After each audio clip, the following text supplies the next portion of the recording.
अस्सलाम वालेकुम, मैं हूँ सदफ़ याकूब और आज हम शाम करबला के बारे में फिर से बात करेंगे। और सबसे पहली शहादत जो मुस्लिम बिन अकील की थी वो मैंने पीछे वीडियो बनाई है।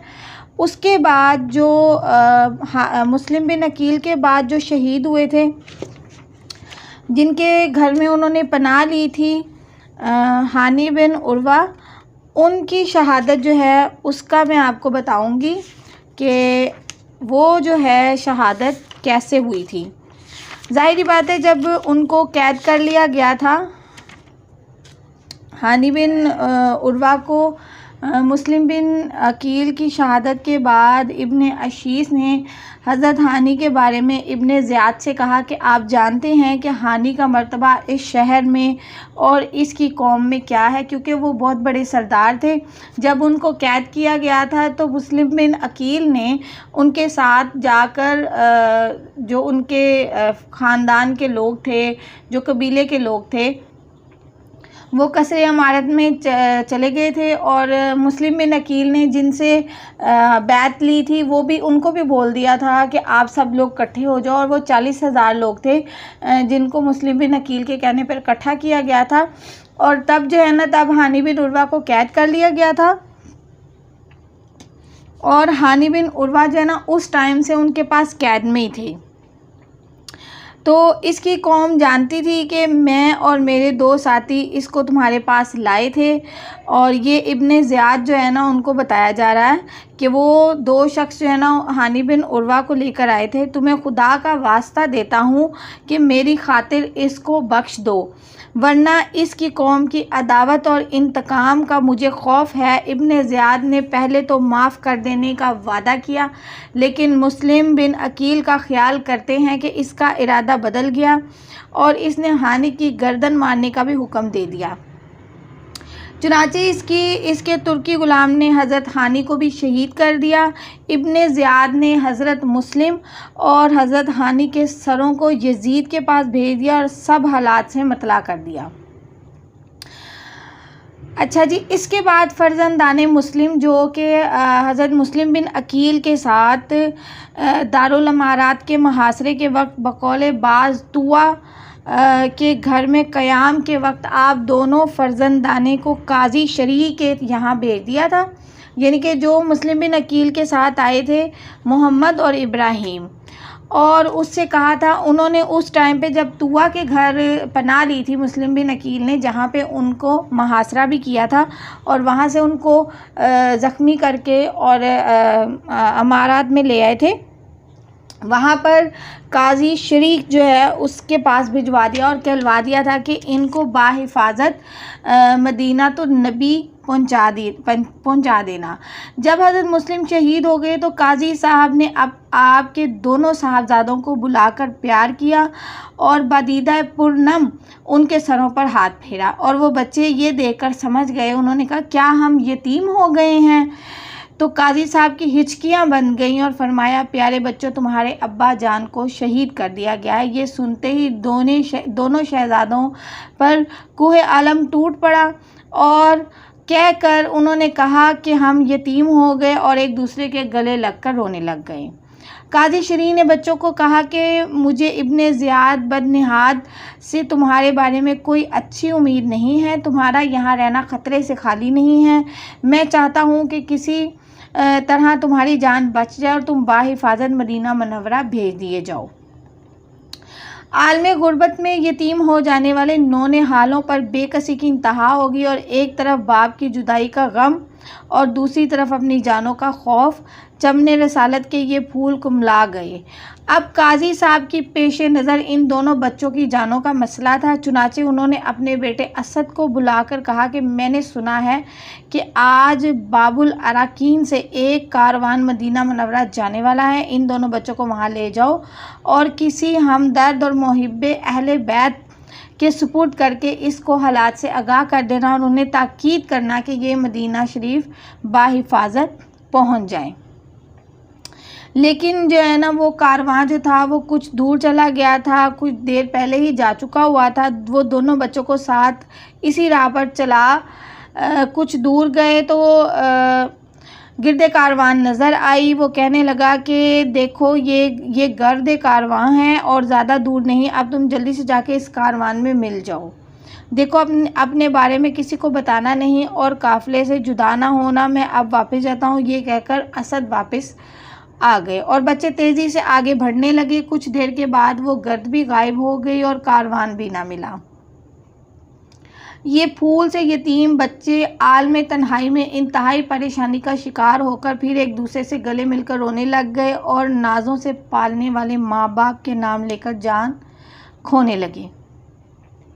इधर इब्ने ज़ियाद को मालूम हुआ कि हज़रत मुस्लिम के साथ इनके 2 फर्जंद मोहम्मद और इब्राहीम भी थे, तो वो भी कूफे में किसी घर में है। चुनाचे इस बदनिहाद ने ऐलान कर दिया कि जो मुस्लिम के दोनों बच्चों को हमारे पास लाएगा वो इनाम पाएगा। और इस तरह वो बच्चे जो है ना बेयारो मददगार इधर उधर फिरने लग गए। मुसीबत के मारे दोनों भाई चल पड़े, लेकिन क़ज़ा व क़दर के अहकाम जो नाफिज हो चुके थे उनके बंदों को तदाबीर नहीं बदल सकती थी। रात भर बच्चे चलते रहे मगर कादसिया ना पहुँचे। जब सुबह की रोशनी हुई तो उन्होंने देखा कि वो उसी कादसिया की राह पर थे। जब सुबह की करीब ही एक खोखला सा दरख्त नज़र आया। इसके पास एक कुआं था। वो दरख्त की आड़ में आकर बैठ गए और सख्त खौफ में लाहक हो गए। इधर इब्ने ज़ियाद को इत्तला हो गई कि मशकूर ने दोनों बच्चों को रिहा कर दिया है। इब्ने ज़ियाद ने मशकूर को बुलाया और पूछा कि तूने पसराने मुस्लिम के साथ क्या किया। जब वो पकड़े गए, जो मुस्लिम बिन जो बच्चे थे वो पकड़े गए क्योंकि वो एक कनीज़ के पास गए। वहाँ पे उनको एक कनीज़ मिली थी और वो बच्चे जो थे वहाँ से फिर उन्होंने देखा कि वो कनीज़ ने उनकी मदद की और उसको रिहा कर दिया। मशकूर ने कहा कि मैंने अल्लाह की रज़ा और खुशनुदगी के लिए ये काम किया और उनको आज़ाद कर दिया। इब्ने ज़ियाद ने कहा कि तू मुझसे ना डरा। मशकूर ने कहा जो भी अल्लाह ताला से डरने वाला है वो किसी और से नहीं डरता। अच्छा जी, इब्ने ज़ियाद ने जलाद को हुक्म दिया कि इसको इतने कोड़े मारो कि ये मर जाए और फिर सर तन से जुदा कर देना। जलाद ने कोड़े मारने शुरू कर दिए और पहले कोड़े पर मशकूर ने बिस्मिल्लाहिर्रहमानिर्रहीम पढ़ा और दूसरे में कहा इलाही मेरा सब्र है, तू ही सब्र करने वालों के साथ है। इधर वो नेक खातून दिन भर बदिलो जान बच्चों की खिदमत और दिलजोई में मशगूल रही। रात के वक्त वो एक अलहदा कमरा था उसमें सुला देती। अब उसकी जो दिलजोई में मशगूल थी और बहुत उसका जो शोहर था हारिस आ गया और बहुत थका मांदा था। खातून ने पूछा कि आज सारा दिन तुम कहाँ थे, इतनी देर से आए हो। कहने लगा सुबह मैं अमीर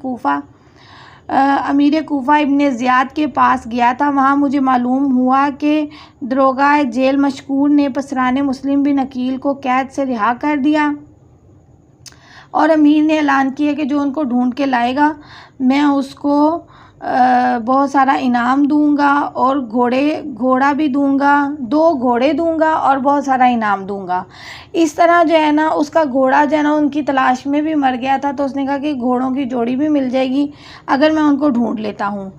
जब आधी रात हुई तो जो बड़ा भाई था मोहम्मद बिन मुस्लिम ने ख्वाब देखा और बेदार होकर अपने छोटे भाई इब्राहिम को जगाते हुए कहा कि भाई अब सोने का वक्त नहीं रहा, उठो तैयार हो जाओ, अब हमारा वक्त भी करीब आ गया है। मैंने अभी ख्वाब में देखा है कि हमारे अब्बा जान रसूल अल्लाह सल्लल्लाहु अलैहि वसल्लम और हज़रत अली और हज़रत फ़ातिमा ज़हरा और हज़रत हसन मुज्तबा के साथ बहिश्त बरी में टहल रहे हैं कि अचानक हजूर सल्लल्लाहु अलैहि वसल्लम ने हम दोनों की तरफ देखकर हमारे अब्बा जान से फरमाया मुस्लिम तुम चले आए, इन दोनों बच्चों को जालिमों में छोड़े। अब्बा जान ने हमारी तरफ देख के कहा या रसूल अल्लाह मेरे ये बच्चे भी आने ही वाले हैं।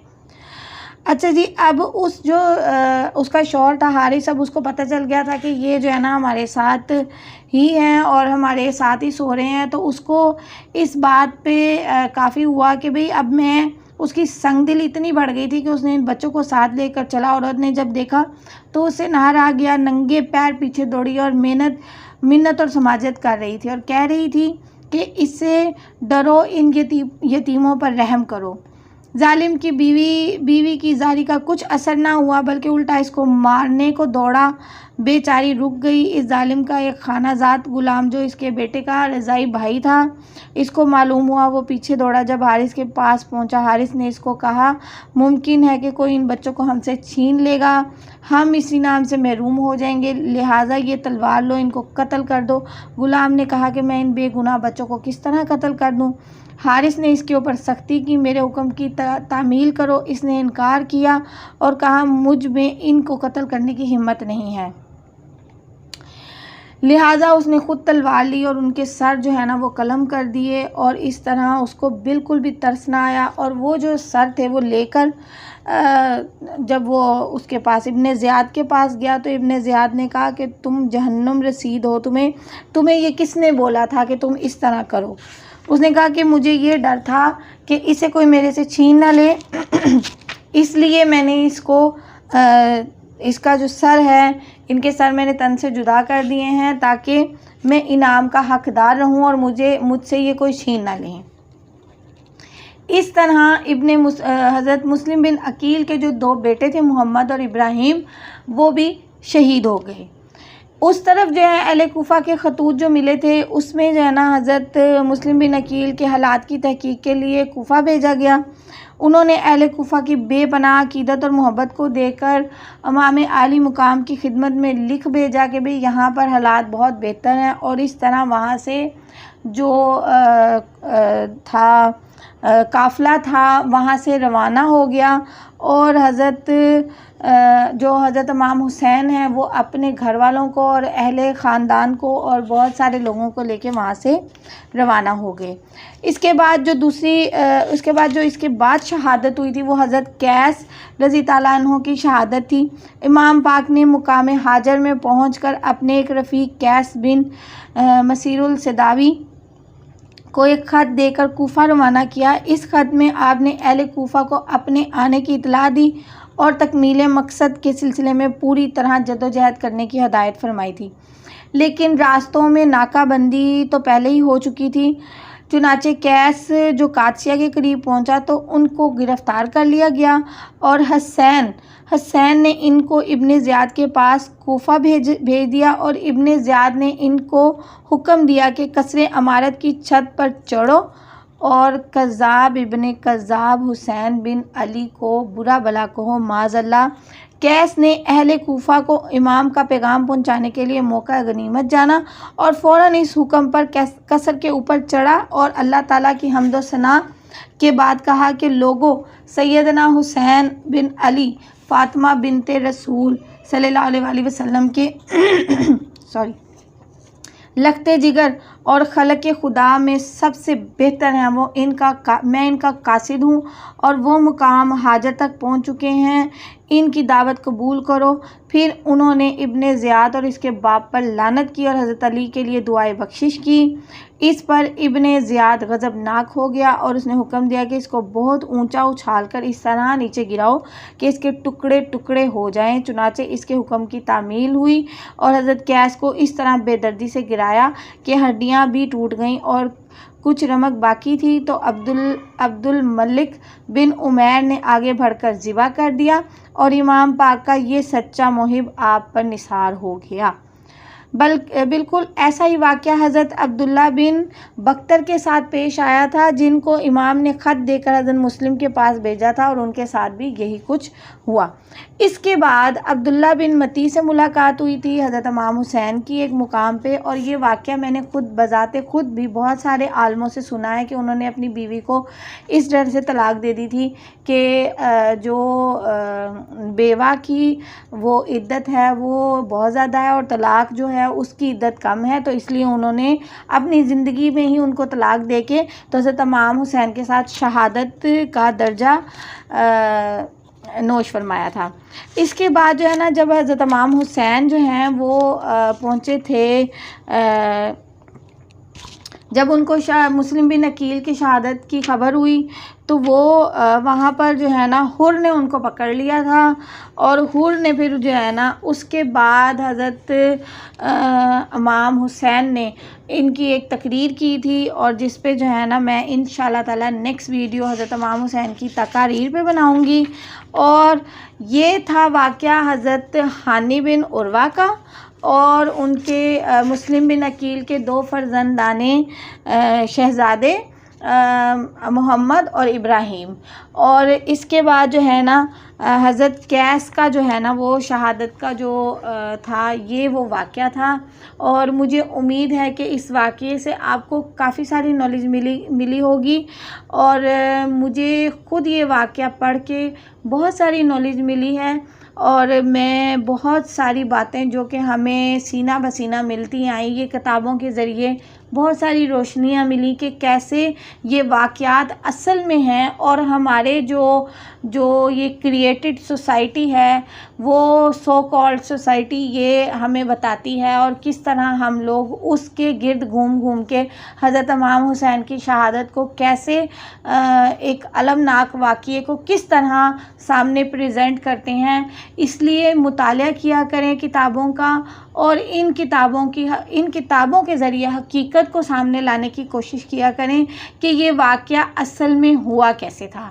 तो मुझे उम्मीद है कि इस वीडियो से आपको काफ़ी नॉलेज मिली होगी और पॉजिटिव नॉलेज मिली होगी। मुझे ख़ुद बहुत सारी नॉलेज मिली, और मुझे बहुत ही अच्छा लगा कि मुझे इस तरह की नॉलेज होनी चाहिए थी, बहुत पहले होनी चाहिए थी, और ये नॉलेज अपने बच्चों तक भी पहुंचाएं ताकि वो भी किसी गलत साइड पे या गलत तरीके से इस चीज़ को प्रेजेंट ना करें।